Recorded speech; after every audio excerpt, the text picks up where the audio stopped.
Bismillah, alhamdulillah, wassalatu wassalamu ala rasulillah wa ala alihi wa sahbihi ajma'een. We begin in the name of Allah. All praise and glory be to Allah, and may His finest peace and blessings be upon His Messenger Muhammad and His family and His companions and all those who tread His path.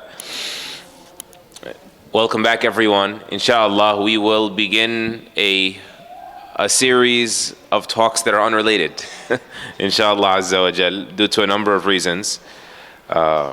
Tonight's talk being, as you should see above you, the subject of solidifying our faith against what may time and time again challenge it, and overcoming the doubts that may time and time again arise. And this is normal, and this is not just in our generation, even if the stakes may be higher and the slippage may be more often in our time and place, for reasons we will discuss. But ultimately, at the end of the day, Allah Azza wa Jal says, لَقَدْ خَلَقْنَا الْإِنسَانَ فِي كَبَدٍ. We created the human being in a state of toil. Meaning there's scraping, there's striving, there's trying, there's pushing, there's struggle, there's hardship, and that's just, the nature of this world. Exam questions being too easy are not really questions. They're not really assessing anything. And so if this life is an exam, there's going to be all sorts of questions. But as we said at the end of Surah Al-Kahf, it's an open book exam, and you have the answers in front of you if you look in the book. And so we wish to look through the book of Allah Azza wa Jal in light of this subject, that we're going to have hardships even in our faith, like the people before us did, even if the nature of those challenges to our faith may vary a little bit. And the first way I want to discuss this is, what is it that opens the door for doubt? May Allah protect us from shirk, ever confusing anything about Him that is unbefitting, or equaling anything with Him that is unworthy, and also shak, the doubt that can lead to this shirk. So, in its inaugural study, Yaqeen Institute, which obviously is a research institute and a da'wah organization that I'm hoping many of you are familiar with or get familiar with after tonight, they tried to map out, what are the inlets or the pathways to doubt. And after they, had this large study performed, they tried to categorize the most common 20 or 30 reasons for doubt, and then they divided them into these three categories. The first of them is what they call the moral and social concerns people have with Islam. What keeps Muslims sometimes on the fence? And so moral concerns like, what exactly is the role or the status of women in Islam? Why do bad things happen at the hands of people who claim to be Muslim or claim that Islam sort of called them to this action? Bad things people do in the name of religion. And also just the intolerance some religious people show, like acting like that only their way is right. So these things cause people to be averse because of those moral and social concerns they have. Then the second category in the middle there is what they called philosophical and scientific concerns. So it feels like, logic, philosophy, or science, empirical data is contrary to Islam and pushes us away from Islam. For instance, is there any philosophical or scientific proof for God existing? Or is it uncertain philosophically, uncertain scientifically, that uncertainty over the existence of God because there is supposedly no data, no facts, no evidence for it. Then the whole discussion of evolutionism versus creationism. How do you figure out, this whole mess with Islam saying, or religions is saying, including Islam, that Allah created the first human being as an adult, right? And Adam alayhi salam is the father of humanity, versus the evolution story that we hear about in biology classes and in the scientific community. Or for example, how certain beliefs and practices simply are illogical, are irrational. They philosophically don't hold water. So that's another bucket. And then the third is that of personal and emotional concerns. So people say I've tried religion, they thought they gave Islam a fair chance, and it simply didn't give me anything. I didn't feel any happiness or any improved quality of life because I'm Muslim. Or for example, someone felt snubbed by the fellow Muslims, just in the community. People were not nice to me, right? I felt ostracized, alienated by the community. Or people have this personal trauma in their lives, such as the death of a loved one. So I think an easy way, because we're not going to obviously get into these things, and it would be counter to the very strategy I want to propose to many of you today, with regards to doubts that a person may have, or you may know someone that has it. Addressing these things retail is actually a rabbit hole you may never climb out of. It's actually not as productive as you may think. But let us at least summarize them in a way that people have doubts many a times for intellectual reasons, moral and social, philosophical, scientific, all that, call it intellectual reasons, right? And then there are emotional reasons. Which is the whole personal grievances. And after separating them into intellectual and emotional, I want you to realize that these aren't separate buckets. They're not. They are very much related categories. They're not separate categories. They feed each other more often than you think. There are even sort of like neurological studies that experts, talk about how, the most recent data is uncovering for us more and more every brand new day, how human beings are far more impressed upon. Their decisions are far more the result of emotionality than we thought, and far less the result of rationality than we thought. You always think I'm being objective, I'm being rational, I'm being fair and all that. But actually, as they control for this in one test after another, they're starting to say, maybe we're tricking ourselves just a little bit. Maybe we're actually not arriving at what we're discovering, but we're arriving at what we want to arrive at. Confirming our biases, our predetermined conclusions, our preconceived notions. So, number one, realize that intellectual and emotional affect each other. Like, I'll give you an example. Emotional. If a person were to grow up in a household where they saw the women of their household being disrespected or abused or persecuted, let's say, right? They are far more susceptible then, whether they realize it or not, to the intellectual objection or concern of why does Islam say this about women? Why does Islam say that about women? Right? They are more than likely to say, yeah, that makes no sense. I'm out of here. How come a woman inherits half? They won't have it in them for subconscious reasons that are originally emotional. They won't have it in them to say, wait a minute, what's the whole story? Oh, she gets half but doesn't have to spend on herself. He gets double and he has to spend on her and her sisters and her mom. They won't have it in them, the bandwidth to do that, the emotional bandwidth, but they think it was an intellectual reason why they doubted and left. Is that clear? Very good. Now let's talk about an important checklist when doubts do arrive. The first thing you want a person to do, whether ourselves or is to identify, clarify. I use the word clarify, right? Clarify, is this a doubt or not? Because not every doubt is the type of doubt that should alarm you, that should make you feel like, oh man, this threatens my faith. No, not at all. There is a category of presumed doubts just called waswasa, called passing thoughts. Passing thoughts. You're fine. We all get them. The Sahaba had them. Right? In one hadith, the Prophet ﷺ said, Shaitan will continue to pester you, asking you who created this and who created this. If this was from you, this would be an act of worship, reflecting on what is made by the hand of God, if you will, grows your faith. But he's sort of trying to sabotage your faith, right? Who created this? Who created this? And you keep saying Allah, Allah, Allah, until he tells you, but then who created Allah? Right?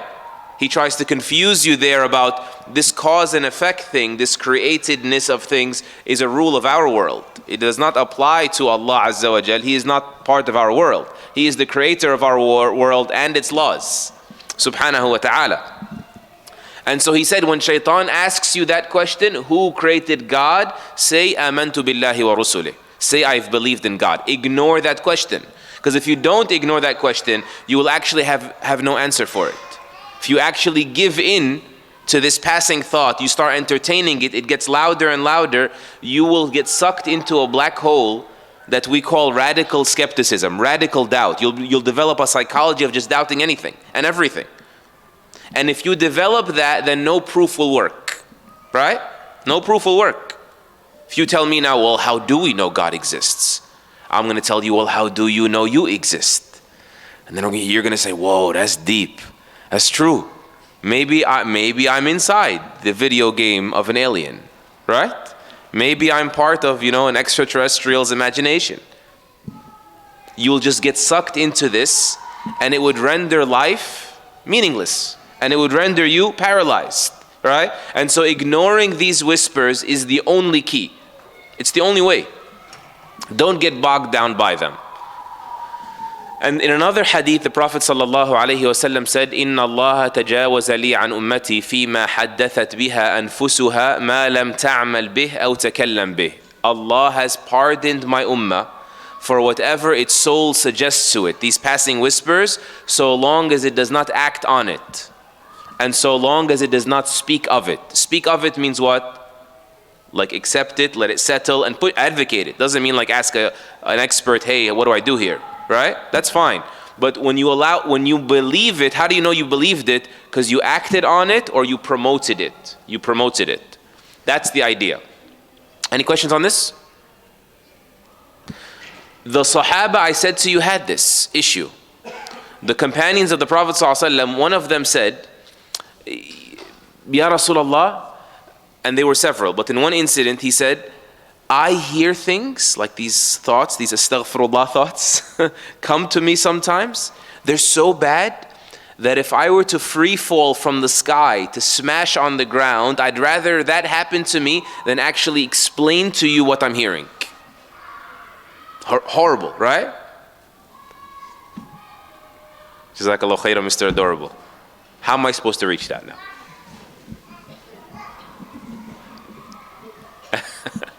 So he said, sallallahu alayhi wasallam, أَوَ وَجَدْتُمُوهُ, are you really experiencing that? Then he said, Alhamdulillahi alladhi radda kaydahu ila al-waswasa. Praise be to Allah who restricted his schemes. Whose schemes? Shaitan's schemes, the devil's schemes, to simply whisper, simply suggest. All he can do. He's tapping out. All he could do is just, blitz you with whispers. And then he said, ذَلِكَ صَرِيحُ الْإِيمَانِ. This is important. He said, that is pure faith. You think you have a doubt. He's saying that's pure faith. What's pure faith? Not the doubt. The fact that you're bothered by the doubt is a sign of your faith. The fact that you came to the Prophet ﷺ because you're uncomfortable and complaining and feeling guilty, that means you're a believer, right? You heard the whisper, what'd you do? You went and complained about it. You looked for a remedy for it. Yes? You didn't sort of like stop praying and go to the club, did you? So your resistance to the doubt is a sign of pure faith. That's a reassurance, right? These aren't actually doubts in type of doubts that would sabotage your deen. And then he said, sallallahu alayhi wasallam, فَإِذَا وَجَدَ أَحَدُكُمْ ذَلِكَ فَلْيَسْتَعِذْ بِاللَّهِ وَلْيَنْتَهِ. When one of you finds themselves sort of barraged with these whispers, let them seek refuge with Allah. Say, أعوذ بالله من الشيطان الرجيم. I seek refuge with Allah from, the accursed shaitan. And let them, وَلْيَنْتَهِ, let them desist, meaning interrupt themselves. Interrupt the thought, change the subject, ignore it.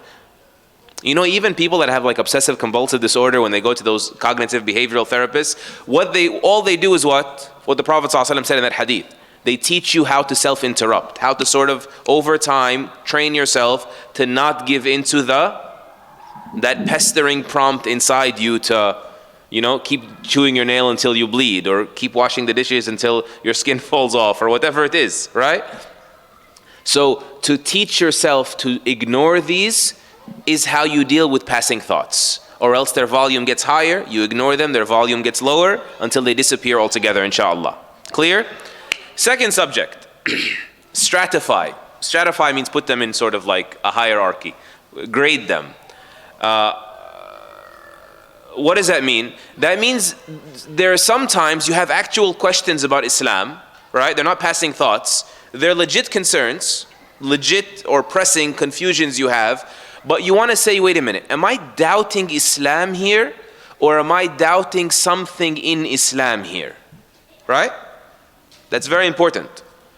Because something you may not understand in Islam is not necessarily something that would warrant disqualifying or walking away from Islam. Don't you agree? And you know, all scholars of Islam, they've practiced what is called tawaqquf, called suspending judgment. Like, these are scholars of Islam. Forget the average Muslim. Scholars of Islam who have the highest, knowledge about the deen and the highest spiritual refinement, usually because of the deen that they carry. These scholars say, and I really am not comfortable with having an opinion on this. I really don't know how to reconcile those two texts. But they're fine with it. Why? Because they understand this deen is bigger than us all. This deen contains more wisdom than any one individual can understand, right? This is from Allah Azza wa Jal. He is Al-Hakim. He's the most wise. So I should expect to not be able to grasp all of the wisdom. You with me?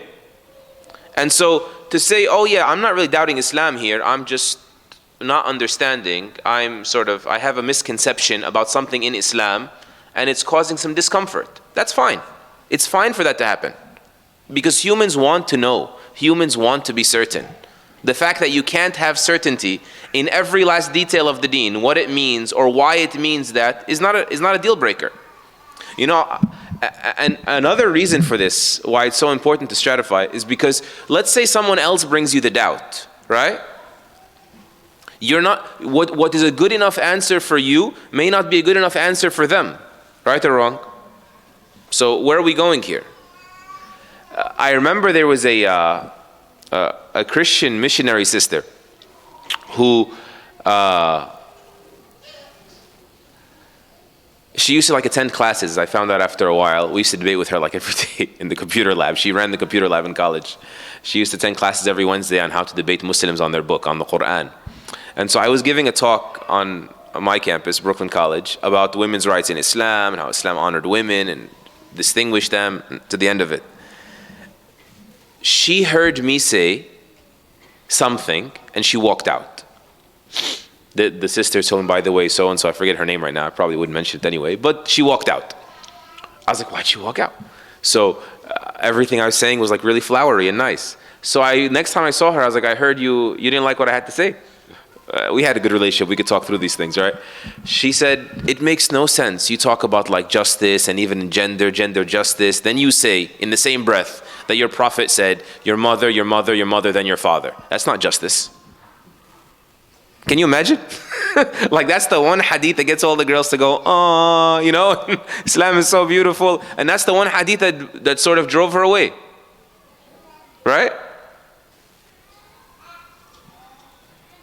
But wait a minute. Is it justice that the mother gets 3 times the right to kindness as the father? Is 3 equal to 1? That's a Trinity question, right? Is it? At face value, it's not. So do you have a response for this? She has a sort of a point there, doesn't she? Maybe at first glance, till you stop for a second and you trust it and you say, wait a minute, let me think through this.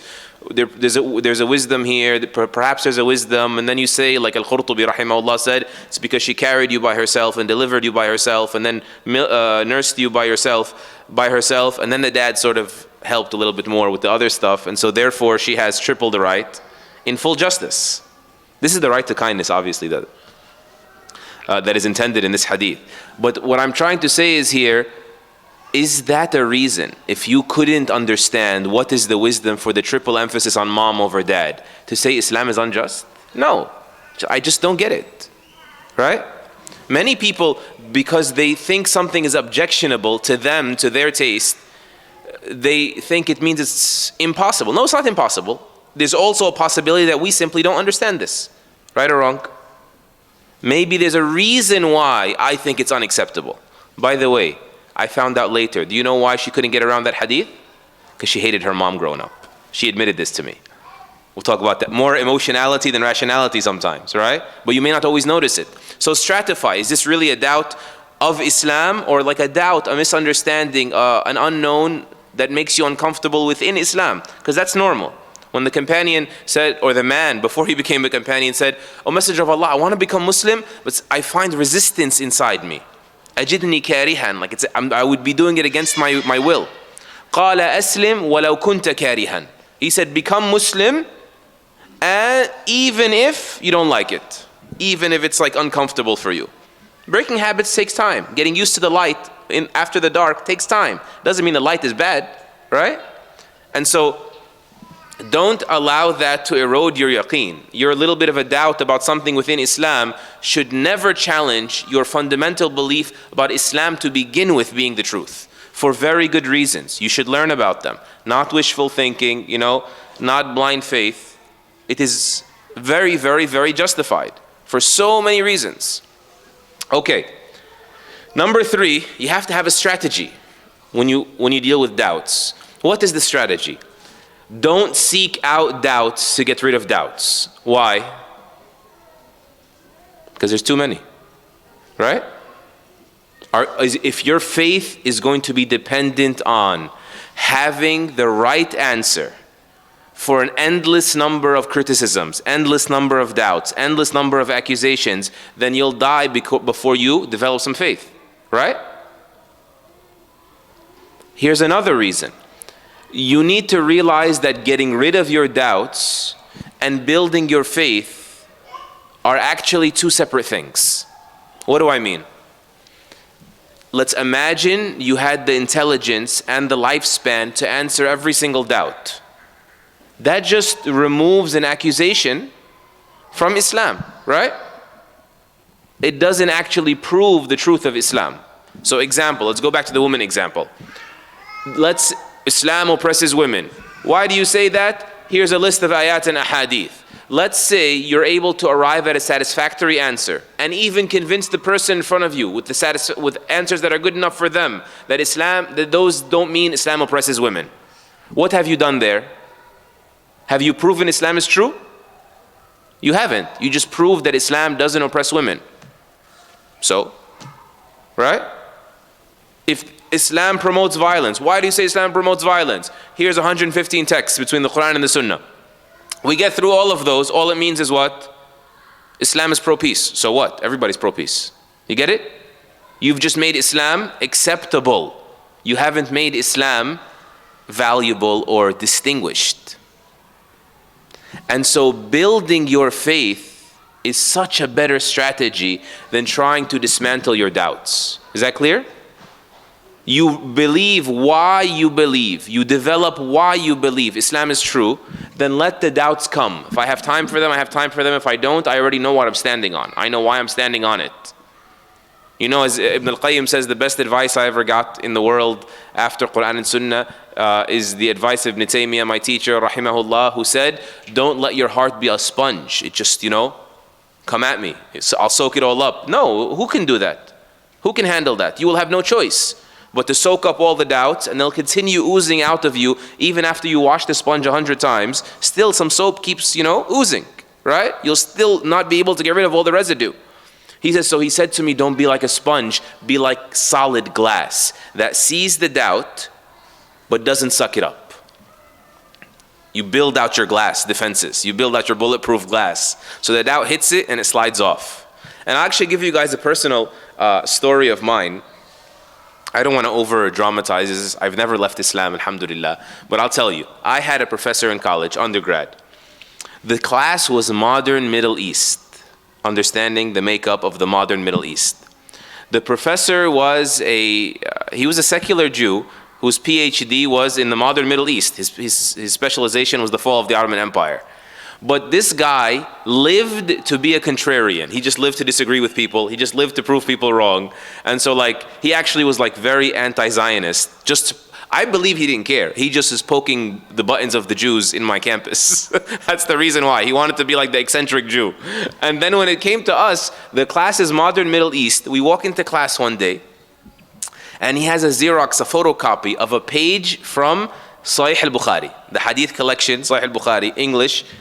He has a page photocopied. The class is like 80% Muslim. And he puts it on all our desks. It has nothing to do with the Modern Middle East. He's basically showing us that you guys don't know Islam and stuff. Contrarian. And so what is that page from Sahih al-Bukhari? It is a hadith, the famous hadith of Zayd ibn Thabit, radiallahu anhu. You know Zayd ibn Thabit was the man, radiallahu anhu, may Allah be pleased with him, who compiled the Quran. The hadith says that Abu Bakr as-Siddiq was approached by Umar al-Khattab, and Hudayf ibn al-Yaman had come to them and said, so many of the expert reciters are dying off, the Quran could be lost. Yes, Allah will preserve it, but we have a duty. So what we need to do is we need to compile the Quran into a book and spread that book into different lands so that people aren't debating on, people are coming into Islam, Arabic is not the first language for everybody. Let's standardize this. And so after a while, they say, nobody better than Zayd. Let's bring Zayd in. Zayd said it would have been easier for them to ask me to relocate a mountain than to be the guy responsible for the Quran, but I did it. And I would not trust myself with the Quran, and I didn't put any ayah in that Quran unless I found it with the companions to testify, to concur with me and corroborate this is how the ayah was spoken by the Prophet ﷺ, taught by the Messenger of Allah. Okay? Sallallahu alayhi wasallam. The end of the hadith says, and I could not find the last ayat of Surah At-Tawbah except with Khuzaymah ibn Thabit. That's it. That's how the hadith, that narration, that's how it ends. Of course, he's looking at us with a cheesy smile, saying, see, Quran's transmission, that's what he's insinuating, right? Isn't as reliable as you think. There are ayat that people didn't know about, that he simply found them with some less famously known companion. And this is an example of that. I'll tell you, I was extremely bothered because it was the first time I was coming across this hadith. And I don't want to say I didn't sleep, but I was up with my slow AOL internet connection. Pacing back and forth through the internet, trying to get to the bottom of this hadith. And by the way, there's nothing problematic about this hadith. It's all about context. You figure out, oh, wait a minute. Zayd ibn Thabit, to begin with, was chosen, recruited. Why? Because he had memorized the whole Quran. He had the whole Quran already. But he was not going to suffice with his own testimony until someone corroborated, or two people corroborated, right? That's the first thing. The second thing is you also read that the Quran naturally, was spread out over 23 years, and towards the end of the Prophet's life, the most Quran, because more and more rulings are needed, are being revealed, more and more events are happening, the state is developing, scaling very fast, and then the Sahaba are all going in different directions. So he's saying the first person I found in Medina with it is Khuzaymah ibn Thabit. That's all. Nothing problematic there, right? But unless you know why you believe the Quran is miraculous and from Allah and He will keep His promise and preserve it, unless you know how the Quran reached us reliably and you see it, then every time you come across one of these things, like, wait a minute, what does that mean? And that's sort of the part of the story I wanted to share with you. Fast forward 20 years, someone shares with me a few years ago a hadith in Sunan ibn Majah that says, that while they were preoccupied with the washing and burial of the Prophet sallallahu alaihi wasallam, a goat snuck into the room of Aisha radiallahu anha and ate a parchment upon which Quran was inscribed. So if you see that in a vacuum, what does that look like? What does that look like? What could that mean? Yeah, something of the Quran was lost, right? It was gobbled up. Goats eat anything. It's true. It ate my name tag when I was a little kid in elementary school. I went to the zoo. They eat anything, right? Goats eat. And so a goat ate a piece of the Quran. So a piece of the Quran could have been lost, right or wrong? I remember, now fast forward, right? I know where I stand and why I stand there. I remember someone asking me about this hadith. What about this hadith? And I just smiled. I smiled. I'll get to it when I get to it. I didn't scramble, right? Like life didn't come to a screeching halt. Why? Because I'm now hearing the doubt from a very different place. I know the Quran was not reliant upon written manuscripts. The Quran was preserved, the oral track, the memorized track, and this is a bonus, the manuscripts, right? Think about it. How in the world is a book decentralized? Everyone's hearing from the Prophet ﷺ or from his students. They're all going back to their country. They're teaching them, and then we still have the same one. How does that work? Playing telephone-wise, right? You guys know playing telephone, how it works? Like if I tell you, the quick brown fox jumped over the lazy dog. Whisper that in your ear, and you go tell it to someone. By the time you get to the last person in this room, they're gonna say, this dude Shinawy's jokes always fail. Someone get this guy off the microphone, right? That's what the story will be with one sentence. Not, 114 chapters, 6,200 plus verses. You get it? And so I realized, oh yeah, بل هو آيات بينات في صدور الذين أوتوا العلم. Allah said they are clear verses in the chests, in the hearts of those that were endowed with sacred knowledge. I'll figure that one out later. My faith is no longer dependent, inshallah, right, on having a retail answer to every last doubt. Is that clear? So don't try to go seek out every doubt, because that won't build your faith to begin with. And building your faith is a different project. It's also insane for you to subject yourself to doubts. Are you so sure that you'll get to the answer in time? Isn't that absolutely reckless? Like, can you imagine someone saying, I'm gonna subject myself to 100 viruses to prove that my immune system is strong? What do you think of that guy? I'm going to run across this highway to prove to these people that I really am agile. This is insanity, isn't it? But those things, viruses and highways, will only cost you your life. Yes? Playing with your faith that way, subjecting your faith to an endless amount of doubts, will be what? At the cost of the afterlife. It will be for eternity. So that's a very important point as well. Focus on why Islam is true over why this accusation is false. Number 4, hope is very important. Some people have this doubt, and they're riddled by doubt for a certain period of their life, and so they lose hope. I know a brother who said to me, I know I'm not going to be able to find an answer. And that means I know I'm never going to accept Islam. He's a Muslim, born Muslim, like be able to come back to Islam. And I know my wife's going to leave me for it. And I know my 2 children are going to, live in a broken home.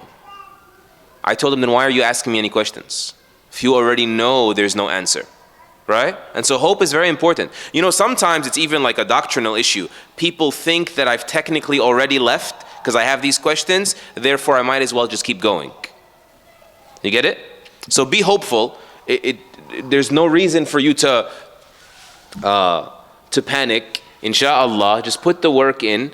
And Ibn Taymiyyah rahimahullah, he says that people that have more doubts, because some people are just more like skeptical by nature. Radical skepticism is bad, but there is like some sort of spectrum of acceptability. Some people just like that. They're more philosophically oriented, they're more abstractly thinking, so they just become more skeptical. Ibn Taymiyyah says that for some people could be a path for them to have even stronger faith, inshallah. Because remember how I said building your faith is more important than what? Dismantling your doubts. But what if you have both now? What if you've built your faith and you have the answers to the counter arguments? You could be stronger than someone that simply knows intuitively or for basic, even though sufficient reasons, why Islam is true. So be hopeful. This could even be a reason for you, inshallah, to have greater certainty, greater conviction. Stay hopeful, never despair. And the last thing is no rush, slow down. When someone has trouble with the faith, even if they're walking out on the faith altogether, tell them, listen, what's the rush? If this Islam thing is wrong, you're still going to live a better life. Right? Statistically speaking, all studies agree. People report better life satisfaction. People report more fulfillment. People report better family ties. People report better acts of like altruism and charity, which makes you feel good to do good. All of that happens way more consistently. The numbers always come in the favor of people that actively practice religion, right? So let's just, for argument's sake, I'm not saying believe in Islam just in case it's true. I'm saying as a stepping stone, for now, for argument's sake, let's say Islam is false, why leave it, right? Let's imagine hypothetically that atheism is true. What have you lost by believing in Islam? You've actually gained, right? On the other side, imagine you choose atheism, for instance, and then you turn out to be wrong. And when that moment you die, the screen doesn't just turn off. What if you realize the other side is actually reality, and this was almost an illusion world compared to that real world? When the veils get lifted, when the curtains are raised. You know, they call this, they taunt religion, people that follow religion, and they say this is Pascal's wager. You're telling us, you know, believe just in case, because the likelihood of it being true is irrelevant. The benefit of believing in case it's true is good enough of a reason, right? Of course, you need to have firm convictions, but we say, yeah, fine.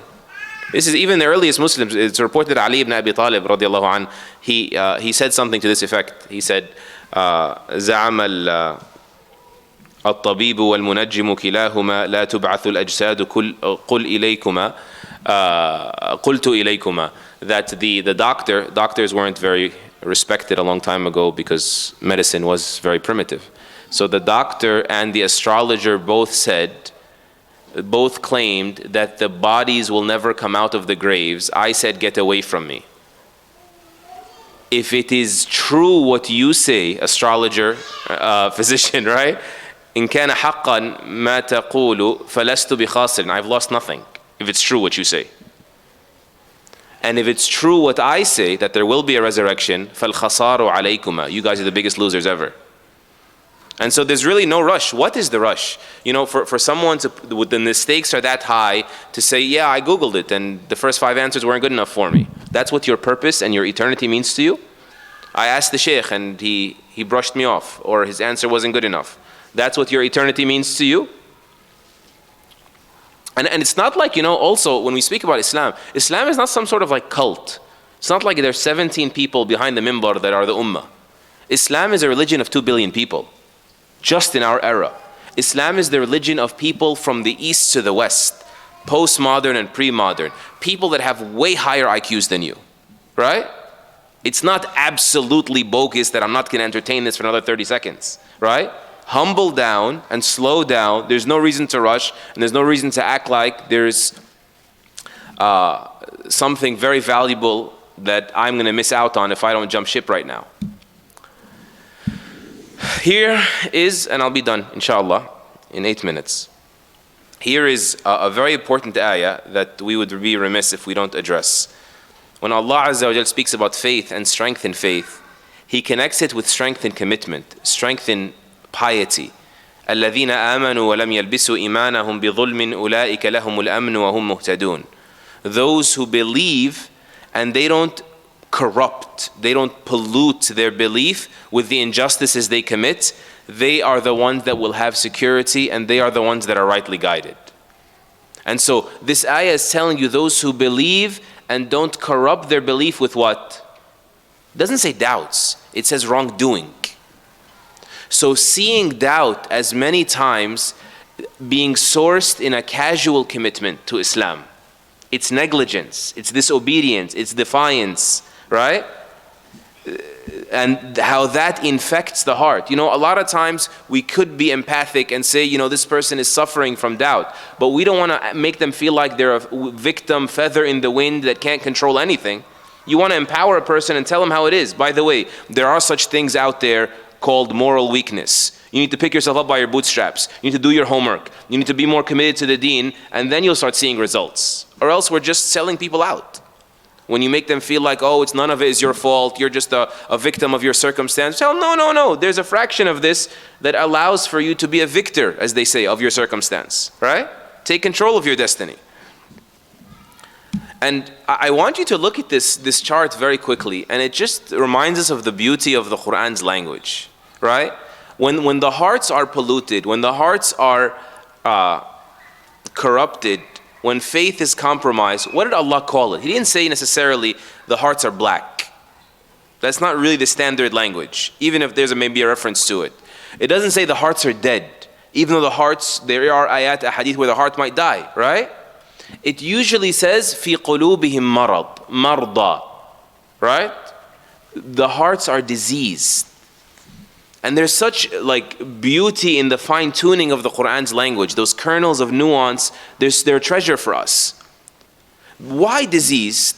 Because we are all extremely familiar. Who doesn't get sick? We all know what disease looks like. We all know what illness looks like.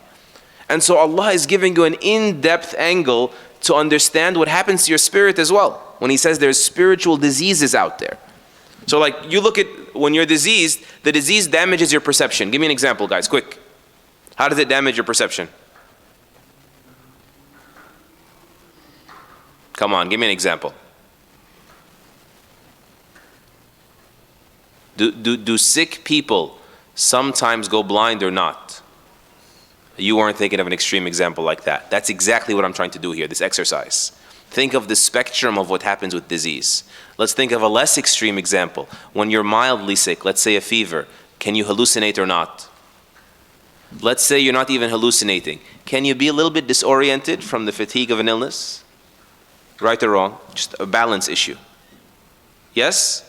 And so the same way a disease for the body can damage your perceptions in a bunch of different ways, the disease of the spirit, the heart, can damage how your heart sees things, how it sees realities, how it sizes up value judgments, and all of that.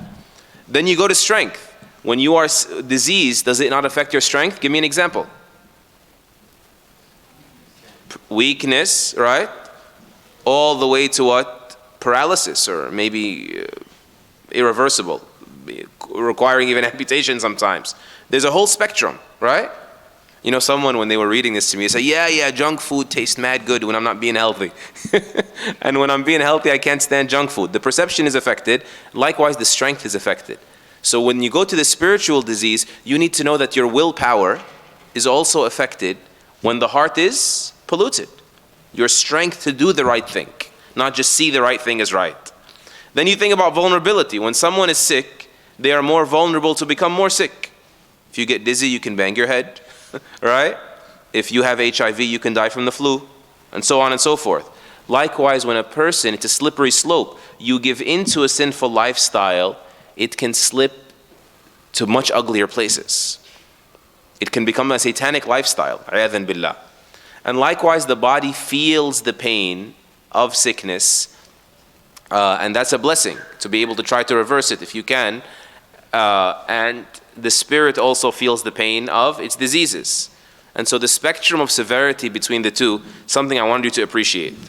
Many times people, and I have countless stories that I cannot share tonight, and Ibn al-Qayyim talks about this, 700 years ago, 600 years ago.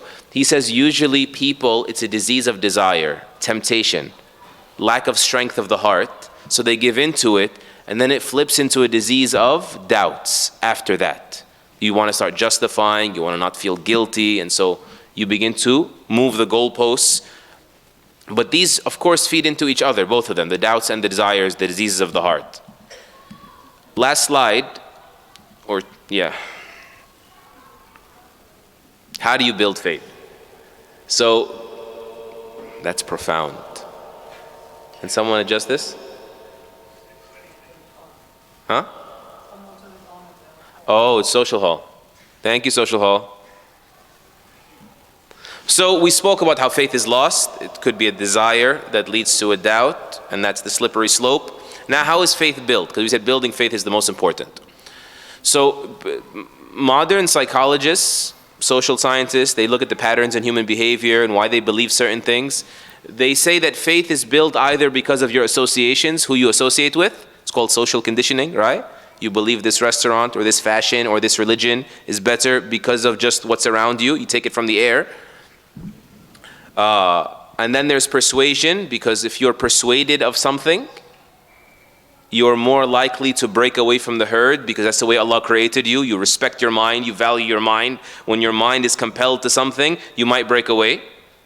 Then there's faith by actualization, meaning faith by experience. Maybe that's an easier term. Faith by experience.